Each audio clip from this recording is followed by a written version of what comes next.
One of the greatest basketball players to ever play the game is joining us in just mere minutes. Stay tuned for Grant Hill. But first, we start with the NBA Finals. Draymond Green had some interesting perspective on his podcast. I never goes into it or after my first tech like, oh man, I gotta tread carefully or walk lightly just to stay in the game. Like, because if I'm gonna tread carefully and walk lightly, then I may as well get thrown out anyway. Because that's not gonna help my team win. So I have to be me for my team. Draymond Green started the game in Game 2 just by attacking Al Horford, just trying to rip the ball from his hands, and he kept that energy the entire game, mixing it up with a lot of different players, just making an impact on the game. What did you think about Draymond's impact and his sound about getting techs? So, as the initiator of offense for the Golden State Warriors for the last X amount of years, when you put Draymond's stats up there, the assists are extremely impressive. I believe he has the most in the history of the finals. If you put his points and rebounds up there, they're not going to be impressive. And you heard Stove God Cook say it best. It's what you do after the brick. Be Draymond. Last game, he had altercations with Ime Udoka, Al Horford, Jalen Brown, Jason Tatum, Grant Williams, and Marcus Smart. That's more than he had field goals. And so if he's going to be on the floor, he has to be an irritant that plays with an edge and intimidates the opponent and is not intimidated by the officials. And I like that he's owning that that's what his game has been, what it needs to be. Now, if you're the Boston Celtics, it's up for your bigs in particular to counter this. Al Horford, 2 points. Robert Williams III, 2 points. That ain't necessarily what's going to combat Draymond. What's going to combat him is a level of physicality that when he's guarding you, you find a way to make him work and try to frustrate him. You try to get offensive rebounds when he's near your area. You try to tangle up with him and see if you can engage with him to get a tech, to get a second tech. And if you don't do that, then he's going to continue to impact the game way beyond the stats and the numbers. Yep. And one of the ways he impacted the game was they switched Draymond Green from Al Horford onto Jalen Brown. That really got underneath Brown's skin and sort of disrupted his performance. And Brown had some interesting comments about the referees, and he wasn't alone, but let's listen to your namesake. I feel like they got away with a lot of stuff tonight, but I'm looking forward to the challenge next game. All that stuff, the gimmicks, the tricks, we just got to be the smarter team, be the more physical team, and look forward to just coming out and playing Celtic basketball. Jalen, you've been involved in many playoff series. What do you think about, because Brown wasn't alone, there's a lot of people who complained about the officiating from the Celtics side. What do you think about working the refs through the media in a playoff series? Well, here's something I want to teach all fans and people that have never played high-level basketball. The team that's complaining the most to the refs is the one that's always losing. Did you hear that? The team that's complaining the most to the refs is usually the team that is losing. So if you're the Boston Celtics, you just got to stay the course and do what got you here. You can't, after every shot attempt, be looking at the refs. After every turnover, be looking at the refs. Because what ends up happening is that psychologically slows you down, and it gives an irritant like Draymond Green the advantage, because that's exactly what he does. I tell you all of the time, Jacoby, players are in the league most of the time because of their skill or their will. Jalen Brown is a skilled player that can lock down defensively. So is Jason Tatum and Al Horford. They're not only in the league because of their will. That's who Draymond Green actually is. So to combat that, you got to play stronger. You got to play more physical. You got to go through his chest. And then when you continue to go strong, You hope he now becomes the person that's complaining to the refs, not the person that's agitating you as an opponent. Jalen Rose, you're about to head on a flight to Boston for Game 3, and one of the big storylines coming out of Game 1 and Game 2, while the Warriors did play well in Game 2 and got a blowout win, Klay Thompson still hasn't been the old Klay Thompson. Jalen Rose, do you expect Klay Thompson to sort of stay on this level of performance, or do you expect him to have a breakout game perhaps in Game 3? If you notice on these highlights, they're A, making Klay dribble. B, they're running him off the three-point line.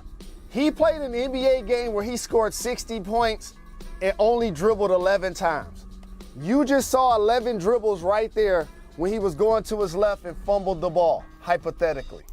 That ain't who he is. He's a catch and shoot, heat check kind of player, one of the greatest that this league has seen. So it's important for people to create shots for him. Draymond Green, Jordan Poole, Stephen Curry come to mind. And a lot of times for Klay, he only needs to see one go in. He only needs to see one go in. And then before you know it, he's off to the races and it's flurries against the opponent. So Boston, I'll give them credit defensively for slowing down Klay. Now it's going to be up to Klay to shoot early in the shot clock sometime, to also continue to be aggressive when his opportunities present themselves. And I think he will have a breakout game. We know he will. He's one of the top 77 players. He's one of the top 77 players to every player in the NBA. He's gonna win him a game. There's gonna be one game in this series that Klay Thompson scores 34, 35 points, and they get the win because of Klay Thompson. It's just a matter of when that game will be. Another storyline heading into Game 3 is the performance of Jason Tatum. Game 1, the shot wasn't falling. He turned into a playmaker, had 13 assists. Game 2, came out the box like, this is my game. I think he went 6 for 8 from 3 in Game 2. However, Mr. Rose, he still hasn't made that superstar leap, that we win because of me leap that you like to say. Yep. What do you expect him to counter with as the series heads back to Boston? If you notice, for the most part, when you show him shooting the ball, it's on the perimeter. When you see him driving the ball, it's to pass. He had a couple of opportunities where he drove and he finished strong at the hoop. Here's a stat that I want you to watch for Jason Tatum. Free throws attempted. One of the things that allowed his game to grow, besides the fact that he improved his ball handling crazy, is that he got stronger, was able to absorb contact, and get himself to the free throw line. I want to see him taking more free throws than threes. I want to see him taking more free throws than threes. And also the other thing I would like to see him do is attack the rim with ferocity to dunk. Not to lay it up, not to do a floater, not to do a runner, to dunk. If you look at the Golden State Warriors, who's their shot blocker? Kevon Looney? Who's their shot blocker? Draymond, I guess. Right. So you have to attack the bucket to dunk. And when that happens, you might get the Warriors in foul trouble. And I want to give Wiggins a lot of credit for his defense. And shout to Gary Payton returning to add another defensive player to take pressure off of Jordan Poole. See, bringing Gary Payton back took pressure defensively off of Jordan Poole, and it allowed Jordan Poole to actually get going in the third quarter. So if you're Jason Tatum and these guys are on you, they're not going to block your shot. So you got to attack the basket to lay up sometime, to dunk almost every time, because they don't have an elite rim protector that's going to challenge him athletically. So the way that he started Game 2, I was like, oh, he saw what happened in Game 1. He's coming out firing. He's hitting contested threes. I think he had 4 threes in the first quarter. How come he wasn't able to continue that momentum and carry it into the third quarter and fourth quarter? Because playing in the NBA Finals, it's really hard for somebody to score 25 points in multiple games. And so when Al Horford does that in Game 1, that's his game to help the team win. We'll look back like we did when the Raptors won it and looked at all of the players that had their 20-point game to finally help them win the championship. So if you're Jason Tatum and you see that you've gotten off to great first halves against the Heat and or the Celtics and or the Warriors, but it doesn't necessarily lead to great second halves. So what I would like to see him do is to attack early to try to get the Warriors into the bonus, and also attack that way in the second half. It seems like he goes very aggressive in the first half, and he doesn't have the energy to maintain that aggression in the second half. So he got to pace himself. That's why I talked about getting to the free throw line, because it's tough every time, Jacoby, to make a contested shot when you the go-to guy. Yep. Like that's just a tough way to live. And so getting to the line, that'll slow the game down some for him. I think that will allow him to be able to now pace himself and be very productive for 4 quarters, not just in the first half. That's a great point. Now, Jalen, you've been pointing to Milwaukee and saying Darvin Ham deserves a head coaching job for years now, and he has that opportunity with the Los Angeles Lakers. They introduced him yesterday, and all anyone wanted to hear about is what about Russell Westbrook, and he answered the question. Don't get it messed up. Russ is one of the best players our league has ever seen, and there's still a ton left in that tank. I don't know why people tend to try to write him off. I'm going to approach him like I do every player I've ever encountered. We're going to talk about our running habits with the ball, without the ball, and again, the team, the rhythm of the team, and trying to establish a rhythm with LeBron, Russ, AD, and again, share the load defensively and offensively. Sounds to me like Darvin Ham is trying to make the trio of LeBron, AD, and Russell Westbrook work. What does it sound like to you? It sounds like a head coach that's doing exactly what he should do when you get a job like this. You challenge your best players to do things that may seem uncomfortable. And for Russ, while everybody, and rightfully so, is going to point to his poor field goal percentage and his high turnovers, the thing that he stopped doing is defending. So now, as the new coach, you put that out there. If he doesn't defend, now you can look at him and say, I'm going to make you a reserve. I'm going to limit your minutes. This is what I asked. This is what I expected, and you're not doing it.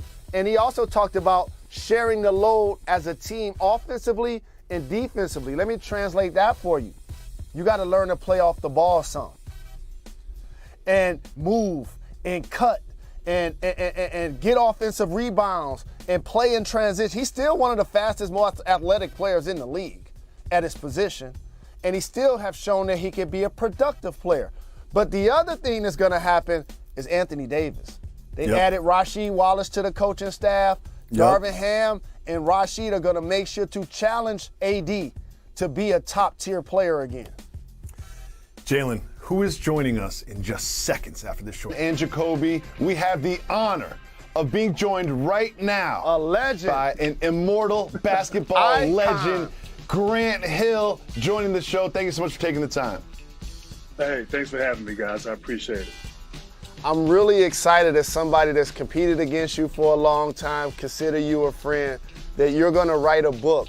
As somebody that's written a book, I know that it takes you to a place that you didn't realize you were going to go, because it allows you to recall so many things that you forgot that even took place. So what did you learn about yourself during this journey of writing your book? I didn't always enjoy the successes I had early in my career. I didn't enjoy my time in Detroit. Not that Detroit was bad. I had great individual success, but we didn't win. And I'm chasing Isaiah. That's who I'm chasing when I'm in Detroit. So because we didn't have that great success, I never celebrated my individual success. And it's funny, man, when I got older, my kids would every once in a while go on YouTube and they would look up stuff and they say, Dad, man, you weren't always a scrub. You actually could play.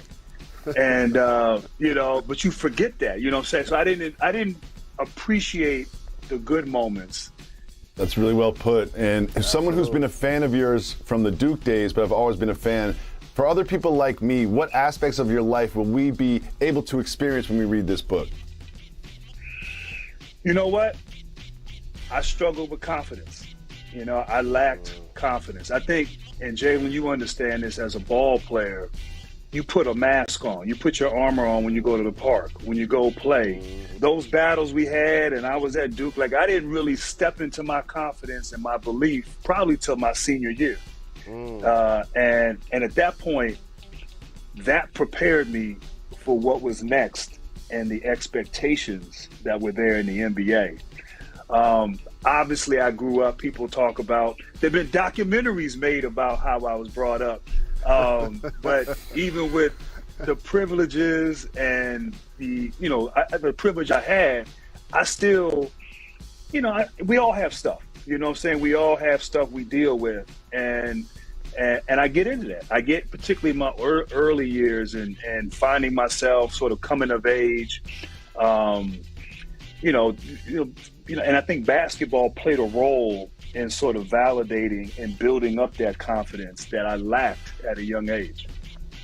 And I applaud you for bringing up the documentary because that taught me a lot about my insecurities and also about my ignorance.